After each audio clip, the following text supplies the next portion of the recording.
है, मोटरसाइकिल में जलाते हो चाहे कुछ भी माध्यम से इसका दहन करेंगे तो CO2 पुनः कहाँ चली जाती है, वायुमंडल में चली जाती है। और इस प्रकार से वायुमंडल में पुनः क्या प्रेजेंट है, CO2 प्रेजेंट है। ठीक है, पुनः पादप क्या करेंगे फोटोसिंथेसिस का कार्य करेंगे। ठीक है, और कार्बनिक भोज्य पदार्थ का निर्माण करेंगे।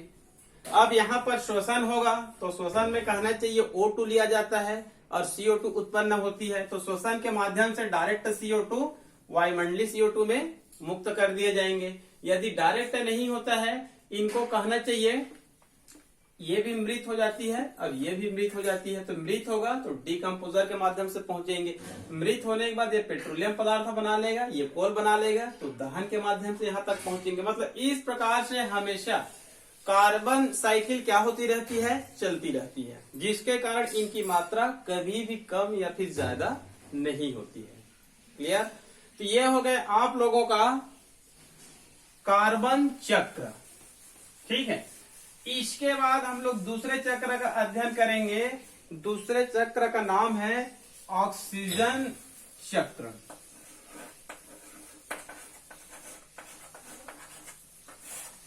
दूसरा देखते हैं ऑक्सीजन साइकिल। ठीक है, ऑक्सीजन साइकिल भी कहना चाहिए एक गैसेस साइकिल है।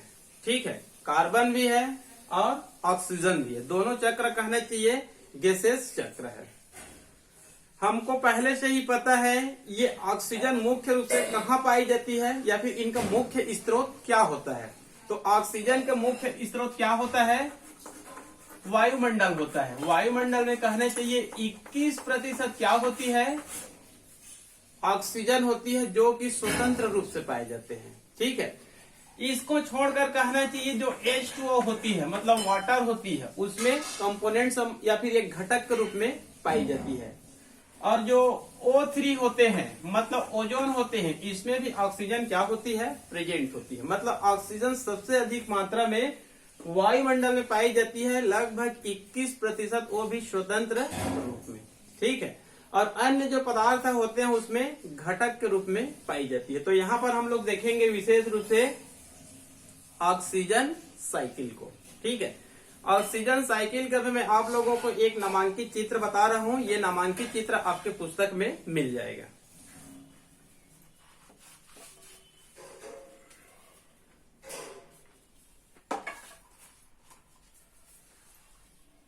ये चित्र दिख रहा है। ठीक है, ये है ऑक्सीजन साइकिल, ऑक्सीजन चक्र। ठीक है, यहाँ पर इसमें मुख्य रूप से दो शब्द को याद करिए, एक है प्रकाश संश्लेषण और एक है श्वसन। लेकिन इससे पहले आप लोगों को इन दोनों का समीकरण जानना जरूरी है। ठीक है, ये जो समीकरण है इसको आप लोग 11वीं में भी या फिर 9वीं 10वीं में भी इसको आप लोग पढ़ लिए हैं, फोटोसिंथेसिस और रेस्पिरेशन का समीकरण। पहले मैं दोनों समीकरण को लिखता हूं यहाँ पर।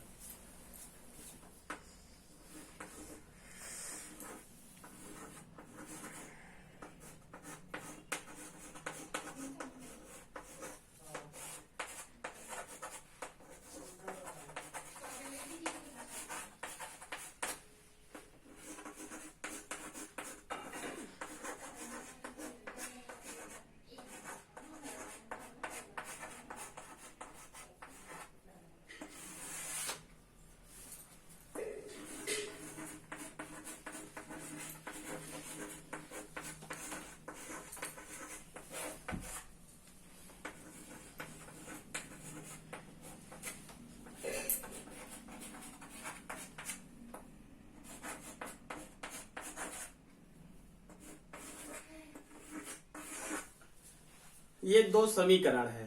ठीक है, पहला समीकरण फोटोसिंथेसिस का है और सेकंड समीकरण रेस्पिरेशन का है, श्वसन का है। ठीक है, तो यहाँ पर जो फोटोसिंथेसिस का जो समीकरण है या फिर जो फोटोसिंथेसिस की क्रिया है विशेष रूप से किसमें होती है, पौधे में होती है। तो पौधे की पत्ती में क्या होती है, क्लोरोफिल होती है। क्लोरोफिल की सहायता से सनलाइट को क्या करते हैं, ग्रहण करते हैं। ये वाटर ऑलरेडी उनके शरीर में क्या होती है, प्रेजेंट होती है, और ये 6 CO2 को क्या करते हैं, ग्रहण करते हैं। ये वायुमंडल में पाए जाने वाली CO2 है। इन सारों के माध्यम से कहना चाहिए फोटोसिंथेसिस का कार्य होता है और कार्बोहाइड्रेट का क्या करते हैं, निर्माण करते हैं। क्योंकि यहाँ पर CO2 लेते हैं, तो 6O2 क्या करते हैं, छोड़ते हैं, और यहाँ पर वाटर की भी क्या होती है, हानि होती है। क्लियर। उसके बाद है रेस्पिरेशन। रेस्पिरेशन प्लांट और एनिमल दोनों में एक ही समान होता है, दोनों के लिए एक ही समीकरण का उपयोग होता है। ठीक है, तो ये है ग्लूकोज C6H12O6। मतलब जो पौधे होते हैं फोटोसिंथेसिस के बाद जो कार्बोहाइड्रेट का निर्माण करते हैं, ठीक है, एक प्रकार से कहना चाहिए फूड मटेरियल होता है, जो स्वयं पौधे के शरीर में भी होता है या फिर डायरेक्ट इनडायरेक्ट रूप से हम लोग ग्रहण करते हैं तो ये हमारे शरीर में आ जाती है। तो ये है ग्लूकोज या फिर कार्बोहाइड्रेट। श्वसन के दौरान हम लोग क्या लेते हैं, 6O2 लेते हैं, मतलब ऑक्सीजन गैस लेते हैं। ठीक है, तो ये जो ऑक्सीजन गैस होती है इसको क्या करता है, ऑक्सीडेशन का कार्य करता है, तोड़ने का कार्य करता है। जब ये ऑक्सीजन इसको ऑक्सीडेशन करता है तो चूंकि O2 लिए थे तो यहाँ पर क्या बनेगा, CO2, और वाटर की भी क्या होती है, हानि होती है। और हमको पता है श्वसन के दौरान अंत में कहना चाहिए एटीपी के रूप में ऊर्जा का क्या होता है, निर्माण होता है। ठीक है, ये एटीपी मतलब एडिनोसिन ट्राइफॉस्फेट है, मतलब एक प्रकार का क्या है, ये ऊर्जा है। ठीक है, इनके विस्तृत अध्ययन हम लोग फोटोसिंथेसिस और रेस्पिरेशन का जो चैप्टर है उसमें अध्ययन करेंगे। ठीक है, ये दोनों चैप्टर आजकल 11वीं में है, फोटोसिंथेसिस का भी और रेस्पिरेशन का भी। वहां पर दो चैप्टर है, एक है पौधों में श्वसन और एक है जंतुओं में श्वसन, लेकिन दोनों में समीकरण क्या रहेगा, एक समान ही रहेगा। क्लियर। अब उसके बाद देखिए इसी के आधार पर ये पूरा टिका हुआ है। ये हो गया हरे पौधों में प्रकाश संश्लेषण और ये हो गया जीव में श्वसन। जीव मतलब एनिमल और प्लांट दोनों आ जाएंगे। ये हो गया हरे पौधों में प्रकाश संश्लेषण। तो यहाँ पर ये हरे पौधे में क्या हो रहा है, प्रकाश संश्लेषण। तो यहाँ पर क्या लिए हैं हम लोग, CO2 और 12H2O। तो यहाँ पर 6 या फिर 12 लिखने की आवश्यकता नहीं है, केवल क्या लिख दिए हैं, CO2 और यहाँ पर क्या लिख दिए हैं, H2O। ग्रीन प्लांट्स फोटोसिंथेसिस के दौरान क्या लेते हैं, कार्बन डाइऑक्साइड और क्या लेते हैं, वाटर। और फोटोसिंथेसिस के बाद किसका निर्माण करते हैं, ग्लूकोज। तो यहाँ पर किसकी उत्पत्ति होती है, ग्लूकोज। और वायुमंडल में स्वतंत्र ऑक्सीजन को क्या कर देते हैं, मुक्त कर देते हैं। तो यहाँ पर भी क्या होती है, O2 मुक्त होते हैं। ठीक है, ये ग्रीन प्लांट से हो गया, CO2 और H2O की सहायता से प्रकाश संश्लेषण का कार्य करेंगे और ग्लूकोज और वायुमंडल में ऑक्सीजन को क्या कर देते हैं, मुक्त कर देते हैं। क्लियर। अब दूसरा है ये रेस्पिरेशन का, ये हो गया जीव में रेस्पिरेशन। तो जीव कहने की रेस्पिरेशन के दौरान क्या लेते हैं, ग्लूकोज लेते हैं और ऑक्सीजन लेते हैं। तो यहाँ पर ये ग्लूकोज हो गया और ये क्या हो गया, ऑक्सीजन। और रेस्पिरेशन के बाद किसकी उत्पत्ति करते हैं, CO2 और H2O। तो यहाँ पर देखिए CO2 और H2O।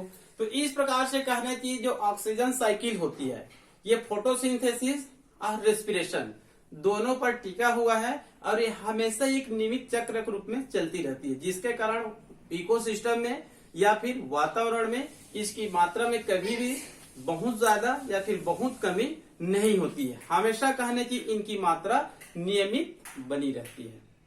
क्लियर। अब तीसरा चक्र का नाम है फास्फोरस चक्र। तीसरे चक्र का नाम है फास्फोरस साइकिल।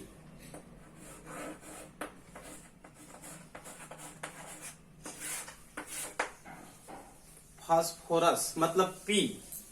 ठीक है जी।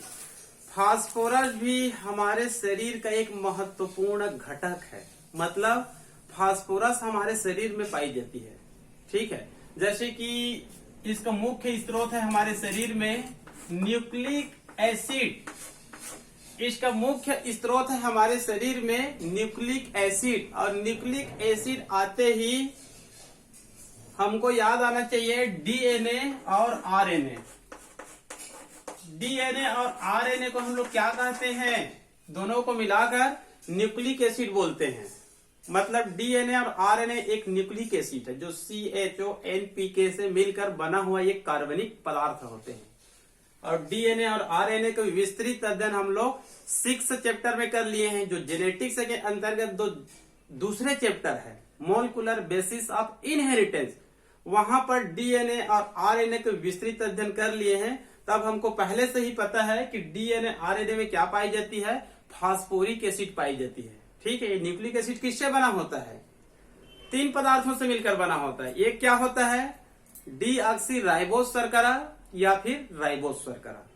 दूसरा क्या होता है? न्यूक्लिक एसिड या कहना कि नाइट्रोजन बेस। ये 3 प्रकार से बना होता है। एक होता है डीऑक्सी राइबोस शर्करा, इसको मैं शॉर्टकट लिख देता हूं शुगर, मतलब शर्करा। दूसरा क्या होता है? नाइट्रोजन बेस, मतलब प्यूरिन और पिरिमिडिन, मतलब 8,9 गवानाइन साइटोसिन थाइमिन और ये यूरासिल। लेकिन तीसरा पदार्थ क्या होता है? फास्फोरिक एसिड ही होता है। तीसरा पदार्थ क्या होता है? फास्फोरिक एसिड ही होता है। इसी कारण यहाँ पर सबसे पहले मैं ये बताया, फास्फोरस हमारे शरीर का एक महत्वपूर्ण घटक है। मतलब किसमें पाई जाती है? न्यूक्लिक एसिड में पाई जाती है। न्यूक्लिक एसिड को छोड़कर ये फास्फोलिपिड्स में भी पाई जाती है। फास्फोलिपिड्स में भी पाई जाती है, एटीपी में पाई जाती है, एडीपी में पाई जाती है और जीटीपी में पाई जाती है, एनएडीपी, इन सब में पाई जाती है। ये पीपीपी मतलब ये सब ना फास्फोरस है। ठीक है, एडिनोसिन ट्राइफॉस्फेट, फास्फेट में पी है।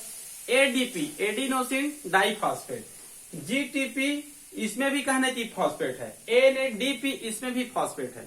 ठीक है, इनको छोड़कर ये कहना चाहिए कुछ पत्थरों में भी पाए जाते हैं।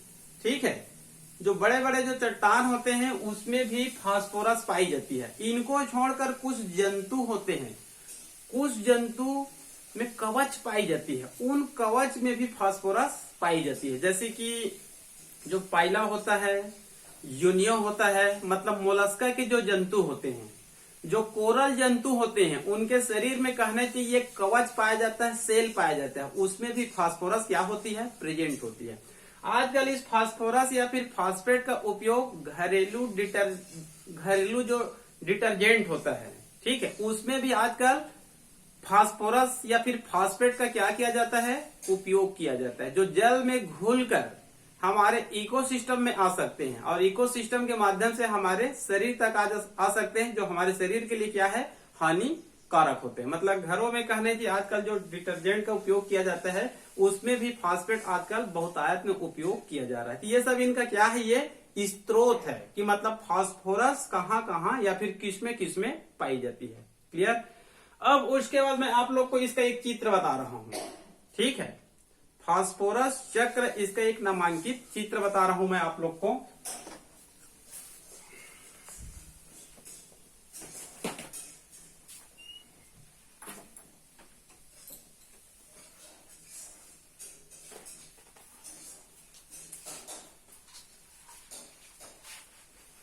ये एक नामांकित चित्र है फास्फोरस का। ठीक है, देखते हैं कि फास्फोरस कहाँ कहाँ पहले प्रेजेंट है, कैसे अपने चक्र चलाते रहते हैं। तो यहाँ पर इसको देखिए, दिख रहा होगा, स्थल और समुद्र में फास्फेट, मतलब फास्फोरस ही है, उसके घटक है, उसके संयुक्त यौगिक है। स्थल और समुद्र में फास्फेट, मतलब जो स्थल होते हैं पृथ्वी होते हैं, पृथ्वी के अंतर्गत जो चट्टान हो सकते हैं, सॉइल से हो सकते हैं, उसमें पाई जाती है। और समुद्र में भी कहना चाहिए फास्फोरस या फिर फास्फेट पाए जाते हैं। ठीक है, ये इसका स्रोत है। फास्फेट या फास्फोरस की स्रोत क्या है? स्थल या फिर जलमंडल। ठीक है, अब ये कहने चाहिए स्थल और समुद्र में पाए जाने वाले पादप, ये स्थल है तो इसमें स्थलीय पादप पाए जाएंगे, ये समुद्र है तो समुद्र में क्या पाए जाएंगे? पौधे पाए जाएंगे।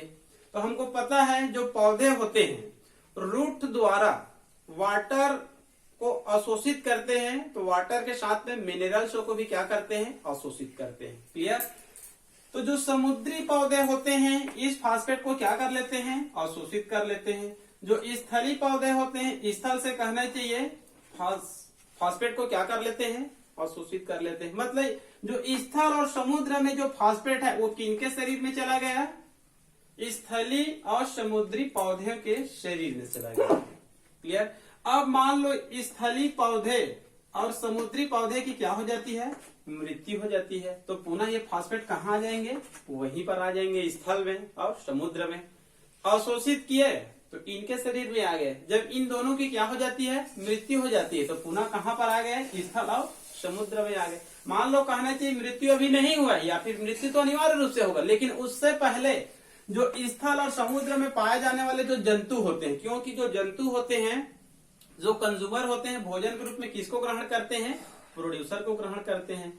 तो जो प्राइमरी कंज्यूमर होते हैं, ठीक है, इसको पहले ग्रहण करेंगे, और प्राइमरी से सेकेंडरी और सेकेंडरी से टर्शियरी। तो जो फास्फेट्स थे पहले पौधे के शरीर में गए, अब भोजन के रूप में ये जो जंतु होते हैं इनको ग्रहण करते हैं। तो जो स्थलीय जंतु होते हैं और जो समुद्री जंतु होते हैं, ये सब कहना चाहिए फास्फेट कहाँ चले जाते हैं, स्थलीय और समुद्र में पाए जाने वाले जंतुओं के शरीर में चले गए, ठीक है, भोजन के रूप में।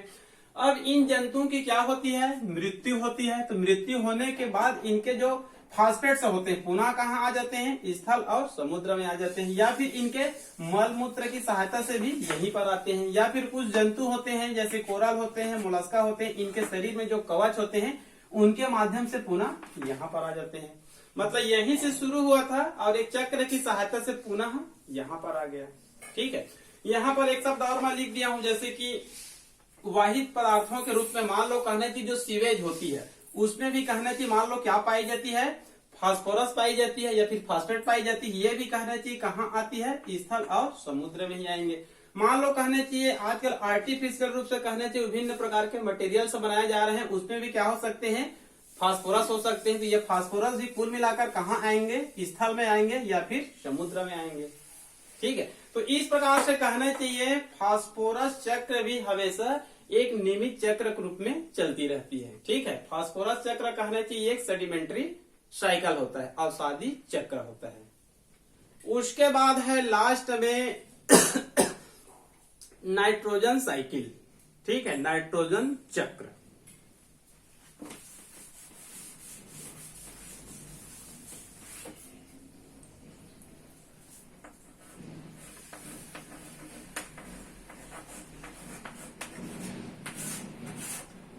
नाइट्रोजन चक्र, नाइट्रोजन चक्र सबसे महत्वपूर्ण चक्र होते हैं, ठीक है। नाइट्रोजन चक्र बायोटिक और एबायोटिक दोनों के मध्य में एक मीडिएटर के रूप में या फिर इंटरमीडिएटर के रूप में कार्य करता है। इसी कारण इसको जैविक और अजैविक तंत्र के मध्य में पाए जाने वाली चक्र कहा जाता है। और हम सबको पहले से पता है नाइट्रोजन का सबसे मुख्य स्रोत क्या होता है, नाइट्रोजन का सबसे मुख्य स्रोत क्या होता है, वायुमंडल होता है। वायुमंडल में नाइट्रोजन की प्रतिशत कितनी होती है, लगभग 78 से 79, 78% तक पाए जाते हैं, ठीक है। वायुमंडल होता है उसमें नाइट्रोजन 78%, ऑक्सीजन 21%, कार्बन डाइऑक्साइड 0.03% एवं कुछ अन्य अक्रिय गैस भी होते हैं। क्लियर।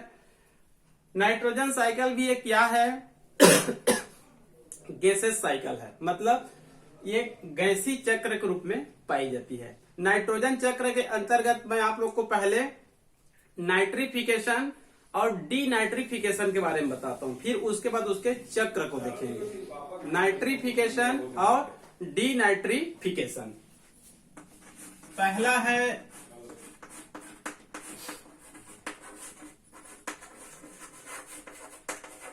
नाइट्रिफिकेशन और दूसरा है डीनाइट्रिफिकेशन।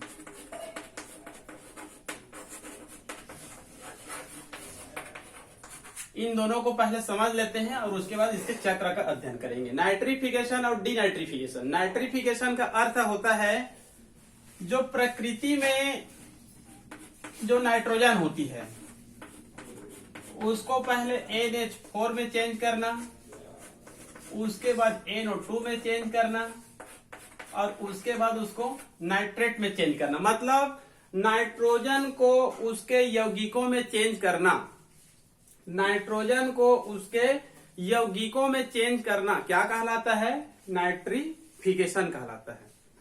और ये जो नाइट्रोजन होता है एक ही बार नाइट्रेट में चेंज नहीं होते हैं, जनरली तौर पर ये पहले NH4 में या फिर NH3 में परिवर्तन होंगे, उसके बाद NO2 में और उसके बाद NO3 में। तो नाइट्रोजन का उसके यौगिकों में चेंज होना क्या कहलाता है, नाइट्रीकरण या फिर नाइट्रिफिकेशन, इसको बायो फर्टिलाइजर भी कहा जाता है।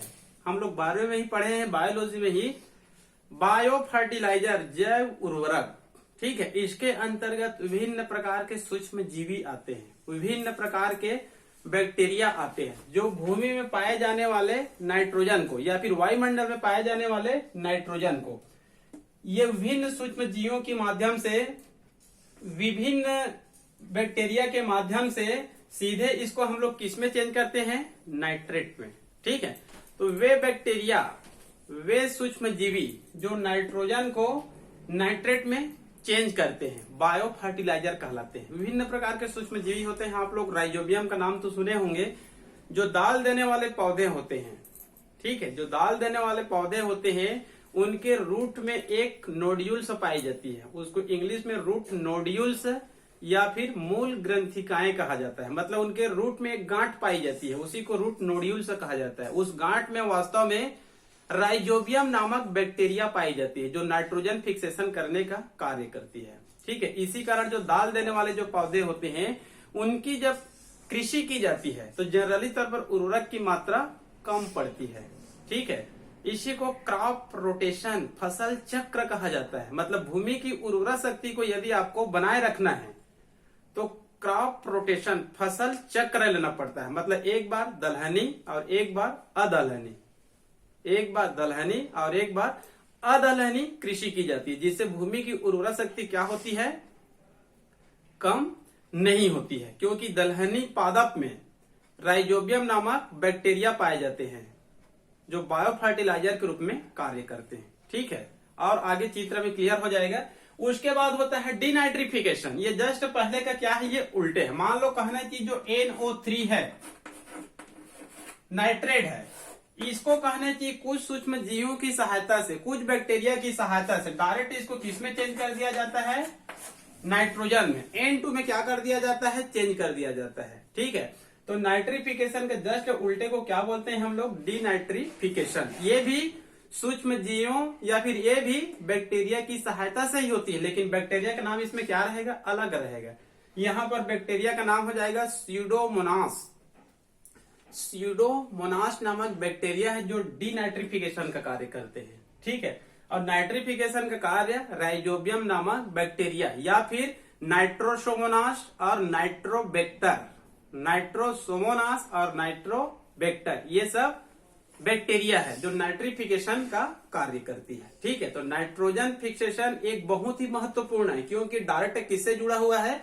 बायो फर्टिलाइजर, जैव उर्वरक, ठीक है। मतलब भूमि की उर्वरा शक्ति को बनाए रखना है, जिससे कहना चाहिए प्रोडक्शन भी ज्यादा होती है और कहना चाहिए फसलों की क्या होती है? वृद्धि भी ज्यादा होती है। क्लियर?